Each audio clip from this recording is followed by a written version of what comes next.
You will have to cut 26 pieces of cardboard of 18 by 18 centimeters first to through them and stick them together with glue.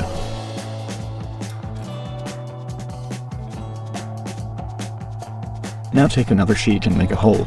As is shown in the video, this has to be of the same diameter as the pen barrels.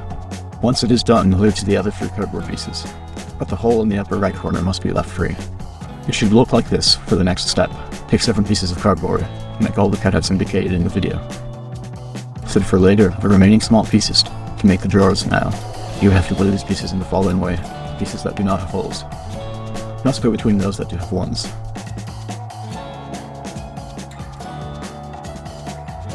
It has to look like this. For the next piece, use 3 cardboard sheets and make the following cuts for a better understanding at the time of assembly. It is advisable to write a number on each piece. Now to make the first drawer, you have to take the pieces that you saved earlier. You must have 12 hollowed pieces into complete ones.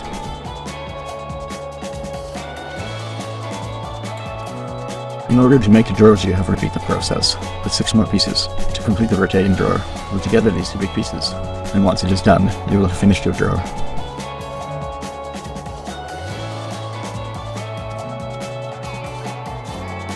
Now take 6 hollow pieces and glue them together to make a drawer. Take another 6 pieces and make another drawer.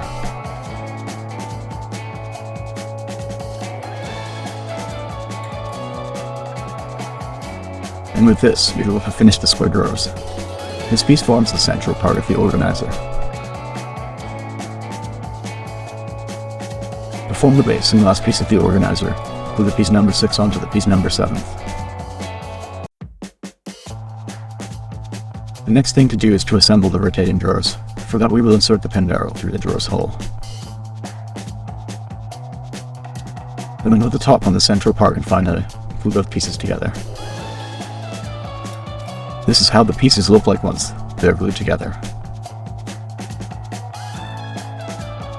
Now join this piece to the base of the organizer.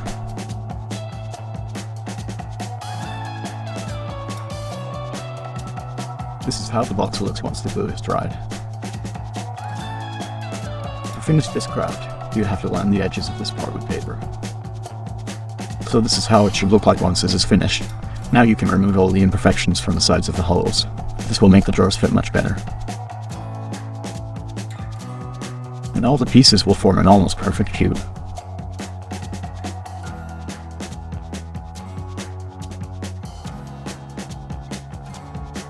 To decorate the faces, you will have to remove the drawers and stick the paper with glue. The paper that covers the holes is the one that will be used to decorate the drawers' faces, so they will match with the pattern.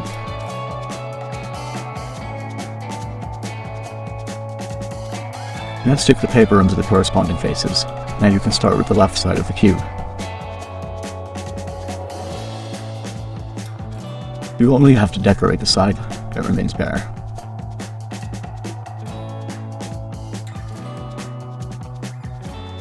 Now take out the drawers so you can stick the paper on top, layer with all the papers on the sides of the corresponding drawers.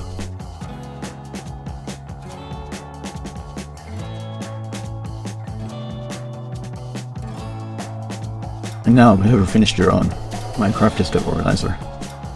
Now you can have all your materials in one place. Keep your table tidy with this fantastic organizer made entirely from recycled materials.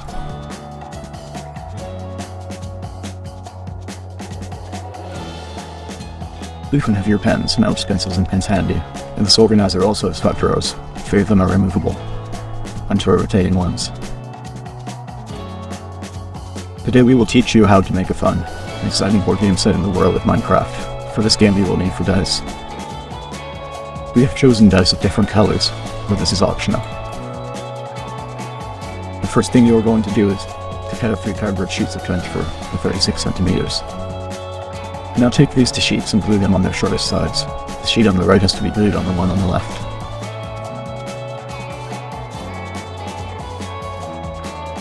And join its edges with the tape, and this is how it should look like.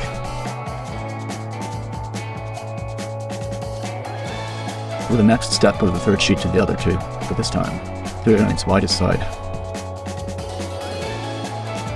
And it has to be done that way to make sure the sheet folds well. For the 4th sheet, cut a piece of 36 centimeters wide with this time, into the hyperspace left for the tape.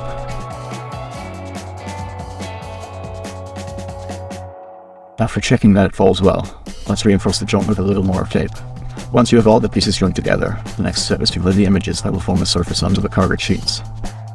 For this, you will have to print the images that we have prepared for you. Once they are cut, they need to form the following pattern.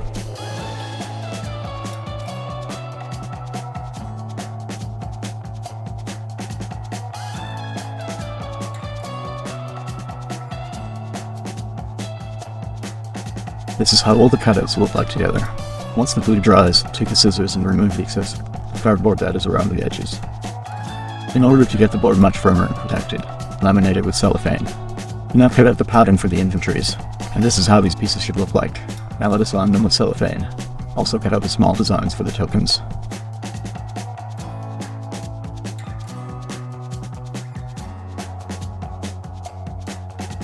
On these sheets there are also the images that will go on the dice. Once they are cut, glue them onto the cardboard pieces. It is time to make the dice. You need to glue them on the dice faces. It's instant glue. Now you can assemble the players and enemies pieces.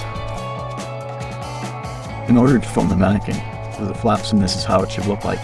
This is how it should look like once it is finished. Now we have everything necessary to play this board game. We have the inventories, cards, tokens, dice, enemies, and players' mannequins. To win this game, the player must get a full armor and a diamond sword. Once the player has collected these items, he must go to the dragon square, and this is how he wins the game.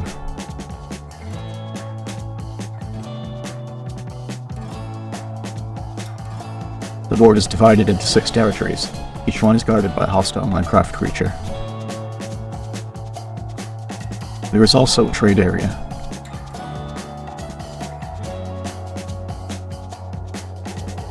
Along the board you will also find special squares. The starting square is where the players are placed at the beginning of the game, and it is where they will return in the event of death, and this square combat is not allowed. This is the armor and diamond sword square. When a player lands here, he gets the piece that is drawn on it, as long as he has none other similar in his inventory. These tokens are essential to win the game. Combat is also not allowed in this space. This is the dragon square. This is where the player needs to enter to win the game once he has collected the armor and diamond sword. This is the villager square. If a player is on the square, he could exchange any item for gems or vice versa, but he can only make one deal per turn.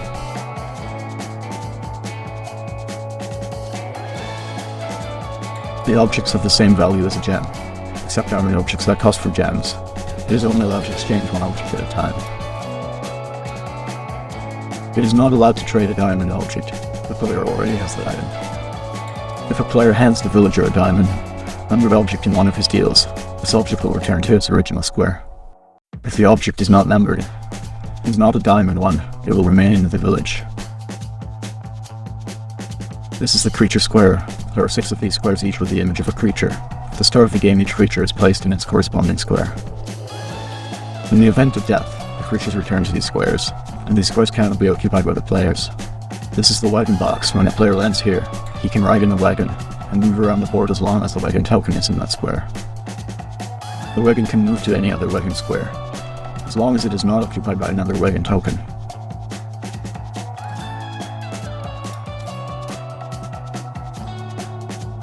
This is the lava square. If a player or a creature lands here, it will automatically die and return to its starting square, as well as its collected objects, which will also return to their corresponding squares. For example, the numbered and diamond objects will return to their corresponding square. Those numbered objects will go to the village. The lava square can only be neutralized with a bucket of water. The only piece that is not affected by the lava square is the gas found in the dragon area. The cube that is used to neutralize the lava will return to its original square. This is the iron sword square, and here all the sword tokens must be placed. The first player to land in this square will get a sword. As long as he has not got one yet, he only get the object if its token is in that square when he lands on it. The sword is used to kill players or creatures. If a player lands in a square occupied by a creature, or crosses his path, he can use the sword to kill it. Once the sword is used, it will return to its original square if it is being numbered, or to the village if it's not.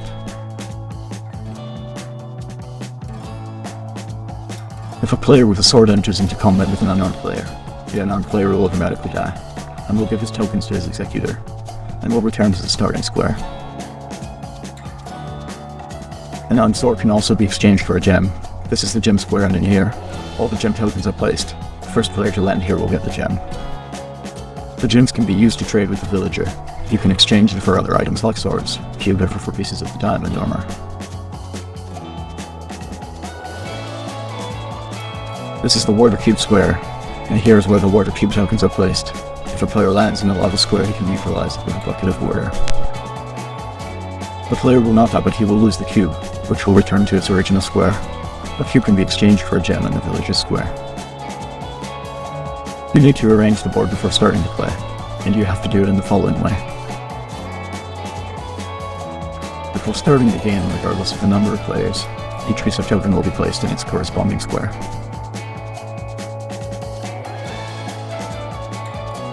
The creatures in the creature square, the numbered objects in the corresponding square, the diamond objects in the square with the same drawing, and the players in the starting square.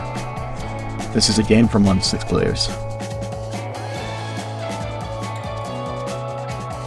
Each player has an inventory card which is numbered. In the inventory card, you will mark the objects that you collect throughout the game. The boxes to the left of the inventory are reserved for the armor and the diamond sword. Only one item can be placed in each space of the inventory.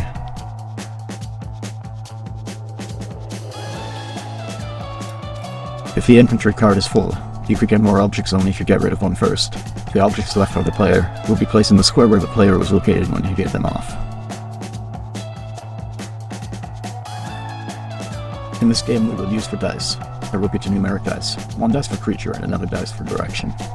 The numeric dice is used to indicate how many squares the player can move forward. The player has the option to roll with 1 dice or 2. The creature dice decides which enemies will move each turn. The direction dice indicates the direction in which it will move, and the numeric dice decides how many squares you can move forward. Next we will explain the dice rolls. Each player will throw the dice twice in his turn, one for movement and the other for creature movement.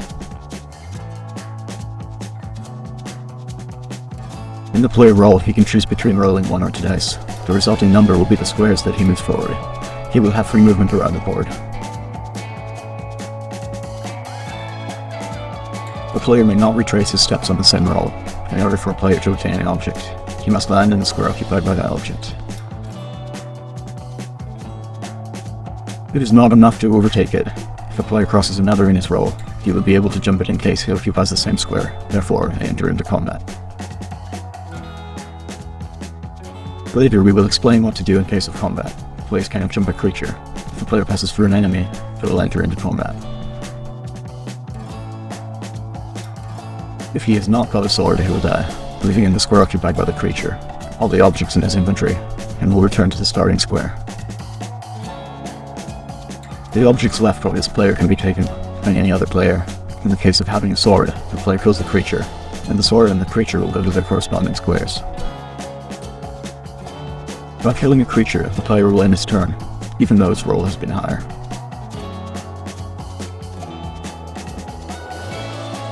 Now we will explain how creatures move. Immediately after moving its player, he will roll the 3 dice which are the numeric, the creature and the direction dice. These 3 dice will decide which enemy, how many squares, and in which direction he will move. If a creature crosses a player, they will enter into combat. If this player does not have a sword, he will die, but if he has one, he will kill the creature, and it will return to its creature square. The sword used will return to its original square. The creatures will move in a circle, and they cannot leave their squares which are arranged by colors.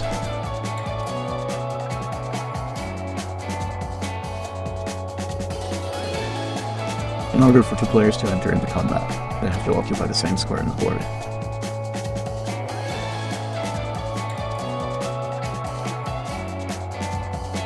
In case the 2 are non-players, they enter into an even combat. Each one rolls a dice. The one with the highest score will win. The one who loses will hand over all the objects in his inventory to his opponent, and will return to the starting square. In case of a tie, the dice will be rolled again. If one player has a sword and the other has not, the unarmed player will automatically die, and he will also hand over all in his inventory card, and he will go back to the starting square. If your players have swords, they will enter into an even combat, and we will apply the same rules for unarmed combat.